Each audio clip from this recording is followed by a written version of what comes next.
முஹம்மது ரசூலுல்லாஹ். இது சமூகத்துடைய தலைவருக்கு தெரியும். லா இலாஹ இல்லல்லாஹ். யோசித்து பாருங்கள். அப்படி தெரியவில்லையா, அந்த மனைவியை புரியவில்லையா, அல்லாஹ்விடத்திலே பிரார்த்தனை செய்யுங்கள். எப்போது? அந்த பெண்ணை திருமணம் முடித்த உடன் அந்த பெண்ணுடைய முனியை பிடித்து விட்டு அல்லாஹ்வுடைய தூதர் என்ன ஓத சொன்னார்கள்?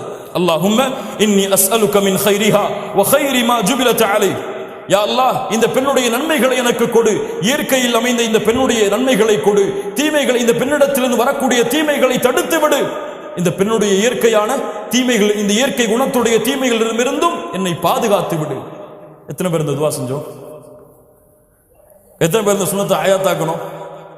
இப்போ மீதி இருக்கவங்க எல்லாம் என்ன செய்வீங்க? இன்னொரு திருமணம் செய்வீங்களா?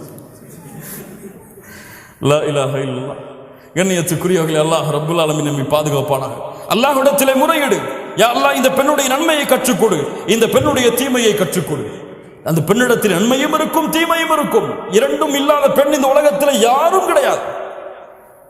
அல்லாஹ்வுடைய தூதர் ஸல்லல்லாஹு அலைஹி வஸல்லம் அதனால் தான் சொன்னார்கள், எந்த ஒரு மூமினான ஆணும் எந்த ஒரு மூமினான பெண்ணும் பிரிந்து விட வேண்டாம். அவர்கள்